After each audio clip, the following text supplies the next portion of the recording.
이제 교과서 23페이지 이집트 문명 할 거고요. 우리가 이제 전 시간에 이제 22페이지 메소포타미아 문명을 배우면서 선생님이 말했죠. 이제 이집트 문명하고 메소포타미아 문명은 비교해서 봐야 된다고. 그 비교하는 것의 핵심은 메소포타미아 지형은 개방적인 지형이다. 우리 전 시간에 배웠죠? 메소포타미아 지형은 개방적인 지형이고, 이런 개방적인 지형이라는 특징으로 인해서 적들의 침입이 매우 많았다. 적들의 침입을 자주 받았다. 적들의 침입이 매일매일 거의 자주 있기 때문에 이 메소포타미아 지역에 사는 사람들은 이제 뭐 매일매일 적들의 침입을 받아서 적들의 침입에 피해에 시달리고, 뭐 피해라는 거는 적들의 칼에 맞아 죽기도 하는 거고, 또 그리고 적들이 또 내일은 또 침입하지 않을까? 또 내일 모레는 또, 오늘은 만약에 침입 안 했다고 하면 또 내일은 침입하지 않을까? 라고 하루하루가 불안하겠죠. 그러다 보니까 죽은 후의 세계 이런 거는 전혀 생각할 여유가 없었고, 지금 교과서 지금 여기 하고 있죠. 여기 자, 죽은 후의 세계에 대해서는 전혀 생각할 여유가 없겠죠.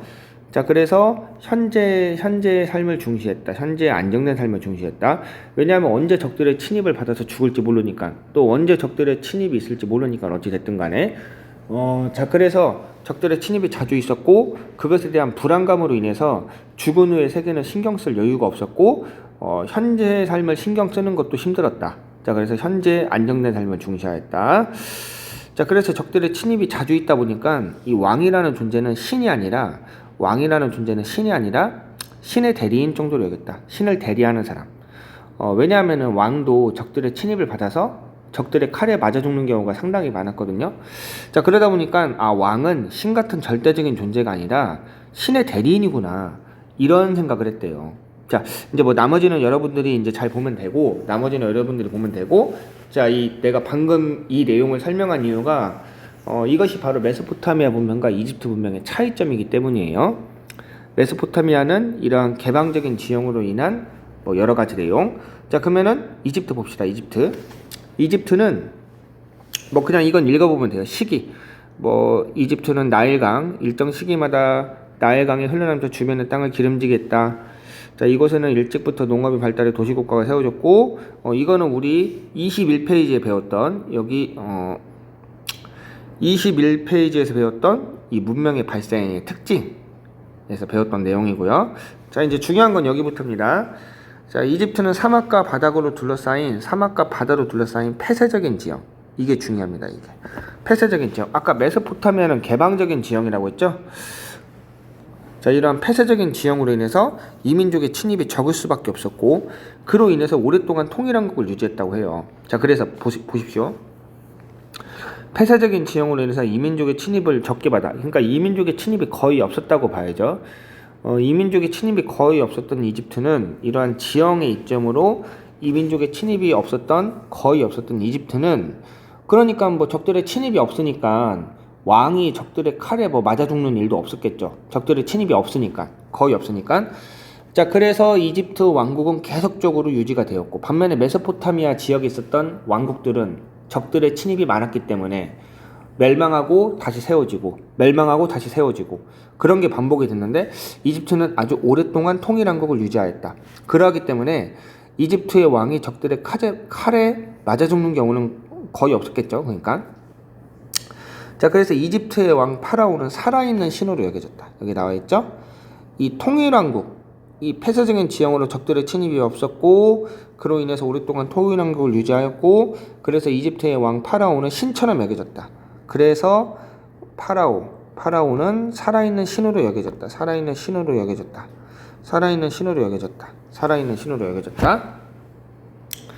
자, 그리고 이제 이 파라오를 다른 말로 하면은 태양신의 아들이라고 불려요. 파라오를 태양신의 아들이라고 불려요.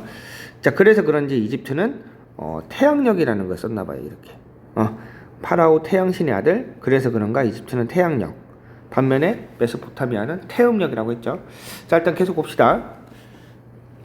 파라오는 살아있는 신으로 여겨졌고, 종교와 정치를 결합한 신권 정치로 절대적인 왕권을 누렸다. 이제 왕이 이제 종교뿐만 아니라 정치까지 담당했다고 해요. 뭐 당연한 거겠죠. 왕을 신의 아들로 여겼다고 했잖아요. 왕을 신의 아들로 여겼다고 했잖아요. 자, 그러니까 왕을 신의 아들로 여겼기 때문에, 살아있는 신으로 여겼기 때문에 종교와 정치를 결합한 신권 정치로 절대적인 왕권을 누렸다. 왕을 한마디로 말하면 신처럼 여겼다는 거예요. 왕을 신처럼 여겼다. 그렇기 때문에 종교와 정치가 결합되는 재정일치였다. 거의 재정일치.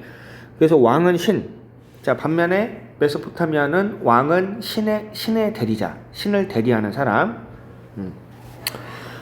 자, 이 지형의 이점으로 인해서 적들의 침입이 없었고 오랫동안 통일한국을 유지하였고, 자, 그러하기 때문에 왕이 적들의 칼에 맞아 죽거나, 메소포타미아 같이 적들의 칼에 맞아 죽거나 그런 거는 뭐 볼 수가 없었겠죠.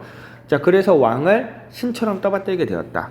그래서 종교와 정치가 결합한 신권 정치였다는 것. 자, 이제 잘 봅시다.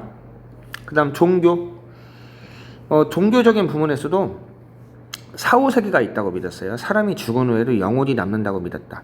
그래서 죽은 사람을 미라로 만들고 죽은 사람을 미라로 만들었대요. 그 다음에 이 미라라는 거 여러분 이거 알죠? 미라는 우리 이집트의 미라 하면 뭐 유튜브 같은 데 검색해도 나와요. 몸에다가 막 방부제 같은 걸 막 치고 그래가지고 시체가 썩지 않게 만드는 건데, 근데 이집트의 경우에는 방부제를 그렇게 많이 친 건 아니고, 이집트의 경우는 시체에 방부제를 막 그렇게 많이 쳤다기보다는 그 시체에 있는 내장들을 다 빼냈대요. 뭐 이렇게 내장들을 뭐 코나 뭐 제가 그때 옛날에 다큐멘터리 봤을 때는 코에다가 갈고리 같은 걸 넣어가지고 뇌를 빼내기도 하고, 이렇게 해부학이 발달해가지고 이렇게 몸 안에 있는 또 내장을 제거하기도 하고, 이 내장이 없다 보니까 시체가 잘 썩지가 않았대요. 그러고 보니까 어쨌든 몸에 내장이 있으면 시체가 뭐 잘 썩는다고 하는데, 어쨌든 이집트인들은 이 미라라는 썩지 않은 웬만하면 썩지 않은 시체를 만들어서 미라라는 걸 만들었는데, 왜냐하면 이집트인들은 육체를 보존해야만 부활할 수 있다고 믿어서 시신을 미라로 만들었다. 이거는 사후세계, 죽은 이후에 세계가 있다는 걸 믿었다는 거죠. 자, 이집트의 경우에는 폐쇄적인 지형으로 인해서 적들의 침입이 없었다. 거의 없었다. 자, 그래서 현재 삶뿐만 아니라 죽은 이후의 삶까지도 걱정하였다. 죽은 이후의 세계까지도 걱정을 했다. 자, 그래서 죽은 후에도 영혼이 남는다고 믿어. 자, 죽은 후에도 영혼이 남는다라고 믿어 미라를 만들었고, 그 다음에 피라미드를 건설하였다. 파라오의 미라를 보존하기 위한 피라미드. 자, 그 다음에 파피루스에 사자의 설을 적어 무덤에 넣기도 했다. 사자의 서. 여기 나와있죠? 여기 이렇게 나와있죠? 자, 죽은 사람이 사후세계에서 어떻게 행동해야 하는지를 알려주는 안내서. 자, 죽은 사람이 오시리스의 신의 심판을 받는 모습. 자, 이런 내용들은 읽어보면 되고, 어쨌든 이집트의 경우에서는 폐쇄적인 지형으로 인해서 현세의 삶뿐만 아니라, 지금 살고 있는 현세의 삶뿐만 아니라 죽은 이후 사후세계까지도 생각을 하게 되었다. 자, 그래가지고 왜냐하면 이제 적들의 침입이 없었기 때문에, 폐쇄적인 지역으로는 적들의 침입이 없었기 때문에 여유가 있다 보니까 하루하루가 뭐 적들의 침입을 걱정할 이유도 없었고, 자, 그러다 보니까 여유가 있다 보니까 죽은 이후의 세계라는 것도 생각을 하게 되었고, 그리고 이제 미라, 피라미드, 이 사자에서 이 죽은 이후의 세계까지도 있다고 믿는 그러한 요소였다. 미라, 피라미드, 사자에서. 자, 그 다음에 문화 부분 봅시다. 문화. 한편 이집트에서는 나일강의 범람에 대처하면서 천문학과 수학이 발달하였다. 이 나일강의 범람에 대처하면서 천문학과 수학이 발달하였고, 자, 천문학과 수학이 발달한 이유는 나일강의 범람에 대처하면서라고 하는데, 이 천문학, 이 하늘의 흐름, 이 어떠한 별의 흐름, 하늘의 흐름을 보고, 이제 봄이 오는구나, 여름이 오는구나, 겨울이 오는구나, 가을이 오는구나. 이제 크게는 그런 걸 알고, 그리고 조금 더 세부적으로 나간다면, 이 달의 흐름, 별의 흐름이 이런 거 보니까 좀 날씨가 심상치가 않다. 조만간에 우기가 쏟아지겠구나. 비가 오는 시기, 비가 집중적으로 오는 시기가 되겠구나. 비가 한 일주일 오는 집중적인 시기가 되겠구나. 그런 것 등을 이 천문학을 통해서 알 수 있고요. 자, 천문학을 통해서 일기예보를 알 수 있고, 그리고 나일강이 범람하잖아요. 그 나일강이 범람에 대비해서 뚝을 쌓아야 될 거 아니에요. 뚝이나 댐.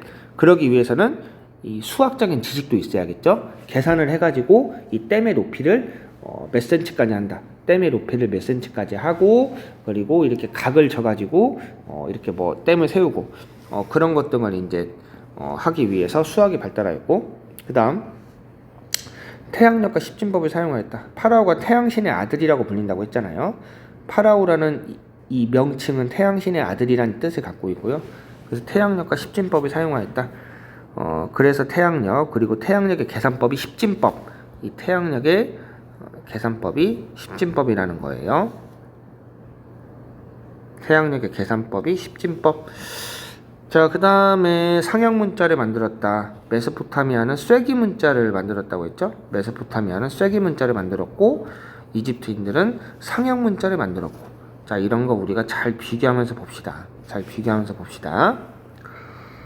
자, 지형이 개방적이냐 폐쇄적이냐, 먼저 이게 먼저 나와야 돼요. 개방적이냐 폐쇄적이냐에 따라서 이 사람들이 현세의 삶을 중시했느냐, 그리고 이제 어떠한 여유가 있다 보니까 현재의 삶과 더불어 내세, 죽은 이후의 사후세계까지 생각을 하느냐, 그리고 이러한 개방적인 지형으로 인해서 왕을 신의 대리자 정도로 여기거나 왕이 적들의 칼에 맞아 죽기도 하니까. 자, 그 다음에 폐쇄적인 지형으로 인해서 적들의 침입이 없다 보니까 왕을 신처럼 생각하느냐, 뭐 그런 내용 우리가 이렇게 잘 비교하면서 보도록 합시다. 자, 일단은 이런 게 있다고, 개방적인 지형, 폐쇄적인 지형으로 이런 식으로만 이렇게 떠올려서 생각을 하고 선생님이 또 학교 오면은 또 정리해 주도록 할게요. 자, 그 다음에 페니키아 봅시다. 페니키아. 자, 오늘 페니키아하고 헤브라이까지만 하겠습니다. 자, 페니키아는 지중해 동부에 있었고, 페니키아의 특징은 활발한 해상활동을 했다. 활발한 해상활동을 펼쳐서 곳곳에 식민도시를 세웠다. 자, 이 식민도시라는 거는 식민지 막 이렇게 우리가 일본한테 식민지배를 당했다고 하잖아요. 그리고 우리가 이제 해방을 맞이하였고, 자, 그러한 식민지, 어떠한 수탈당하고 약탈당하는 식민지의 개념이 아니라 이제 인구가 늘어나다 보니까 인구를 비어있는 땅으로 옮기게 하는 거. 비어있는 땅으로 이 남아나는 인구를 비어있는 땅으로 옮기게 해서 어떠한 그 국내에서 인구가 너무 밀집되는 것을 막고자 하는 거. 그런 개념으로 생각하면 될 것 같아요. 그런 개념으로 생각하면 될 것 같아요. 어떤 수탈하고 약탈하는 개념이 아니라 식민도시라는 것에 대해서 수탈하고 약탈하는 개념이 아니라 국내 인구가 너무 늘어나다 보니까, 너무 많다 보니까 이렇게 비어있는 지역으로 인구를 옮기는 거, 그거를 식민도시라고 생각하면 될 것 같고요. 자, 그 다음에 이제 표온 문자를 사용하였다. 표온 문자. 이 표온 문자는 알파벳의 기원이 되었다. 이 표온 문자는 알파벳의 기원이 되었다. 알파벳. 이것도 잘 기억을 하도록 합시다. 이 선생님의 경우에는 페니키아 해상활동, 이게 머릿속에 되게 잘 들어왔던 이유가, 페니키아 하면은 치킨집 이름이 떠오르더라고요. 페리카나라고. 자, 그래가지고 페리카나 장사하는 곳이지. 당연히 치킨 장사하는 곳이잖아요. 장사, 해상활동, 바다에서 장사하는 거 아니에요. 해상, 바다에서 상업, 상거래 장사하는 거 아니에요. 자, 그래서 페니키아, 페리카나, 장사.